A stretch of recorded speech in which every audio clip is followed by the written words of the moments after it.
चुनाव हमारे लिए चुनौती नहीं है, क्योंकि कोर्ट ने बंधु तिर्की को करप्शन के मामले में, भ्रष्टाचार के मामले में, आय से अधिक संपत्ति के मामले में बर्खास्त किया था। ठीक है, उपचुनाव में उसकी बेटी जीती है। इस क्षेत्र की जनता ने इस क्षेत्र के विकास के लिए जनादेश दिया था, लेकिन वो स्वयं के विकास में लग गए, इसीलिए कोर्ट ने उसको पदमुक्त किया। और यहाँ की जनता विकास के लिए तरस रही है। हमारे छत्तीसगढ़ देखिए, एक साथ दोनों का निर्माण हुआ, लेकिन छत्तीसगढ़ कहाँ है और झारखंड आज कहाँ? ये अमीर धरती के गरीब लोग, क्योंकि ये जो धरती है झारखंड की धरती बहुत ही धनी धरती है, लेकिन यहाँ जो है हेमंत सरकार ने, सोरेन सरकार ने पूरा करप्शन यहाँ और भय और आतंक मचा रखा है। तो जनता इससे उभरना चाहती है, जनता यहाँ की डेवलप चाहती है। और भारतीय जनता पार्टी ने इसीलिए यहाँ से नए युवा चेहरा, जो कि सरल सहज मिलनसार प्रत्याशी है, और सन्नी टोप्पो जो बहुत ही लोकप्रिय इस क्षेत्र के समाज सेवक हैं, उसको प्रत्याशी बनाया है। तो इस बार यहाँ की जनता जो है लगातार ये बंधु परिवार से उभरना चाहती है, परिवर्तन चाहती है, और झारखंड की जनता भी परिवर्तन चाहती है।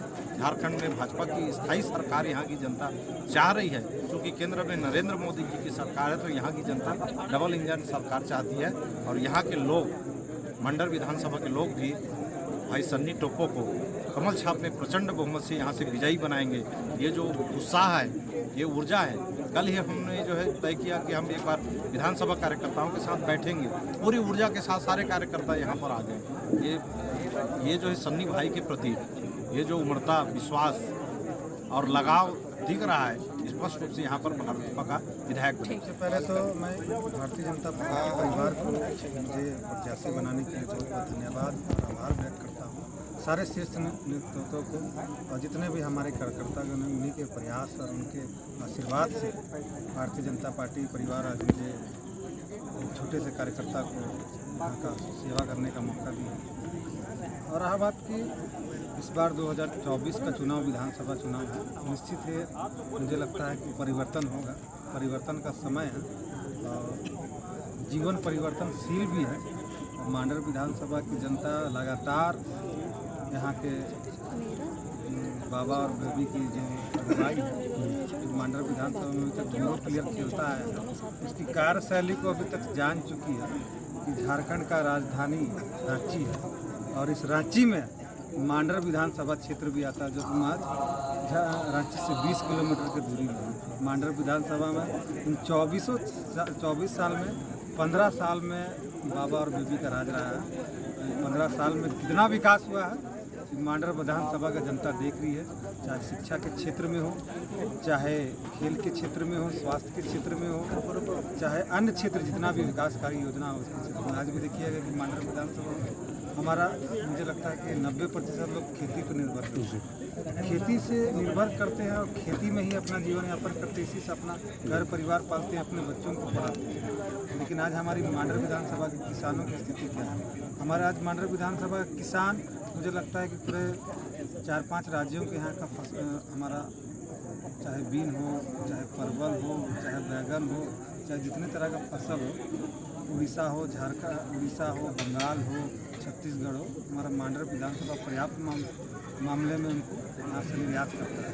लेकिन आज भी हमारा किसान के लिए ना बाजार की सुविधा है। कोल्ड स्टोर, जब डबल इंजन की सरकार थी झारखंड में, जब हमारे यहाँ की दीदी आदरणीय गंगोत्री कुजूर जी विधायक थी, उस समय अनुशंसा हुआ था, तो उस समय यहाँ पे हमारे बड़ा पोखरा में कोल्ड स्टोर बना है। इनकी देखिए बार बार कृषि मंत्री आए, बादल पत्रलेख जी, उसके बाद में फिर से कृषि मंत्रालय चेंज हुआ, तो हमारे दीपिका पांडे जी आई, 5 साल में तो वो बना नहीं पाई।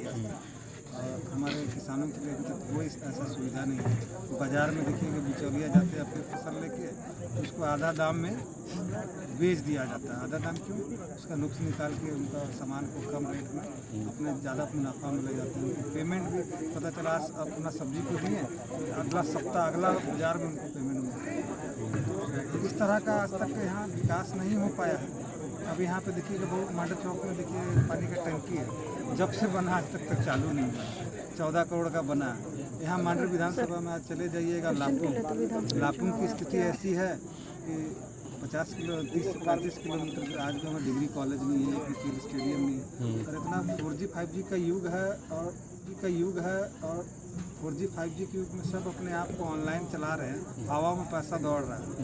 लेकिन कुछ हमारी ऐसी महिलाएं हैं गांव में रहती है जिनको कि भाई अपना रोज़मर्रा के लिए इलाज के लिए, चाहे हमारी वृद्धा महिला हो, विधवा महिला हो, उनको लाखों में जिस क्षेत्र में आज ATM की व्यवस्था नहीं है, आज भी लाखों में लकड़ी के पुल से अपना से आना जाना करें, लाखों में चान्हों में ऐसे जगह है। तो इस तरह का काम मांडर विधानसभा में 24 सालों में होना अभी तक नहीं हो पाया। अभी जनता भली भांति जान चुकी है कि इस बार परिवर्तन करना है। भारतीय जनता पार्टी के एक कार्यकर्ता इस कार्य में लगे हैं कि इस बार फिर से मांडर विधानसभा में कमल खिलाना, झारखंड में कमल खिलाना, और यहाँ पे जो अभी तक 24 सालों में विकास नहीं हो पाई है उन अधूरे पड़े विकास कामों को डबल नहीं ट्रिपल इंजन की सरकार बना के कमल खिलाना है, सही है, लेकिन जो विपक्ष है उन्होंने जो कैंडिडेट उतार रहे हैं, जो शिल्पी नेहा तिर्की उतारे, उसको कैसे देते, कितना टक्कर वो आपको दे पाएगी, क्या लगता है? देखिए, मैं कहूँगा बंटी और बबली की जो जोड़ी है, बाबा और बेबी की जो जोड़ी है, मुझे लगता है कि उनकी कार्यशैली पिछले 24 साल 25 सालों से हमारी जनता देख रही है। मांडर विधानसभा की जनता, ये लोग अपने आप को आदिवासी तो कहते हैं, लेकिन मांडर विधानसभा में 1,75,000 सरना आदिवासी, मुझे लगता आदिवासी के नाम से मुझे लगता है 2 लाख से ऊपर की संख्या है। आदिवासियों के लिए आज तक क्या काम किए हैं ये आज तक देख रहे हैं। तो किस प्रकार हमारे चाहे धार्मिक स्थल हो, सरना हो, हमारे क्या बोलते हैं अखरा हो, हमारे बैठने की जगह दुनिया हो, आज के गाँव में देखिए ना मांडर विधानसभा ऐसा कहीं आपको नहीं मिलेगा। ये अपने आप को आदिवासी भाजपा का जो घोषणा पत्र, जो भी संकल्प पत्र होगा वो तो होगा ही। सनी टोपो के माइंड में कौन सा विजन है अपने मांडर को विकसित करने के लिए? क्या इंडस्ट्री लाने का किस तरह का विजन क्या है सनी टोपो का? देखिए, सबसे पहला तो हमारे किसानों के लिए हम लोगों को बाजार उपलब्ध कराना है और उनकी सब्जियाँ, उनकी जो खाद्य पदार्थ है वो खराब ना हो, इसके लिए 5 प्रखंड में कोल्ड स्टोर की व्यवस्था कराना है। हमारे मांडर विधानसभा क्षेत्र में मुझे लगता है कि प्रतिभा की कमी नहीं है। हमारे यहाँ ऐसे खिलाड़ी हैं कि उनको जगह मिले तो मुझे लगता है कि देश और हमारे देश के लिए नाम रोशन करें। तो हमारी प्राथमिकता है कि एक ऐसा स्टेडियम बनाए, बगल में चले जाइए रांची में ही इतना बड़ा स्टेडियम है जहाँ पे खिलाड़ियों को सीखने के लिए, चाहे हॉकी हो, चाहे फुटबॉल हो, चाहे तीरंदाजी हो, आर्चरी हो, वहाँ पे सारे की व्यवस्था है। एक साथ झारखंड अलग हुआ, सिल्ले में बन गया, लेकिन मांडर में कोई स्टेडियम नहीं।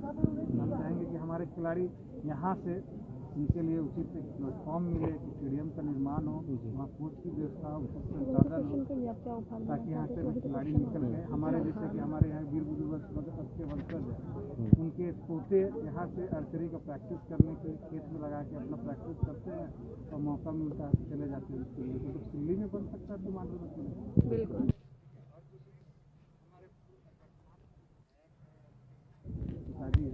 जब शिक्षा मंत्री थे तो बहुत सारे मॉडल स्कूल बनाए, आज मॉडल स्कूल सब बनाए, यहाँ तक कोई बिल्डिंग बना हुआ, आज तक कभी पढ़ाई चालू नहीं हुआ। यहाँ चानों का देख लीजिए, चाहे हमारे टेरो का देख लीजिए, इनका कार्यकाल में आप शिक्षा मंत्री भी रहे, खेल मंत्री भी रहे, और ना स्टेडियम बना ना शिक्षा की सुविधा हुई। आज हमारा अगर किसी को एक्सीडेंट हो जाए तो तुरंत यहाँ के स्वास्थ्य विभाग का जितना भी हमारे चाहे मांडर ब्लॉक चले, चानों चले, तुरंत रेफर कर दिया। तो हमारे वहाँ ना सुविधा है। आज भी बेड़ो जैसे क्षेत्र में अगर किसी का एक्सीडेंट हो जाता है तो इलाज करने जाइएगा ना तो मोमबत्ती और टॉर्च के सहारे किया जाता है। तो जनता जान चुकी है, हमारी सरकार आती है तो हमारे जो 5 वादे हैं भारतीय जनता पार्टी के, उसके साथ साथ वो तो हम लोग पूरा करेंगे, लेकिन विशेष हम लोग देखेंगे कि हम लोगों की प्राथमिकता रहेगी कि हमारे के यहाँ आदिवासियों के, यहाँ के मूलवासियों के, यहाँ के चाहे जिस भी समाज के लोग, उनका कैसे यहाँ से विकास कर सके, कैसे लोगों को मुख्य धारा रोजगार से जोड़ सके, ताकि हमारे मांडर विधानसभा से जितने लोग, मुझे लगता है बहुत अभी समय आएगा धान कटने के खत्म होगा ना, तो पूरा गाँव का गाँव आटा चले जाते हैं, बंगाल चले जाते हैं, छत्तीसगढ़ चले जाते हैं, बनारस चले जाते हैं। हम लोगों को प्रयास होगा कि भाई यहाँ ऐसा विकास की कार्य करें ताकि लोगों को यही रोजगार मिले।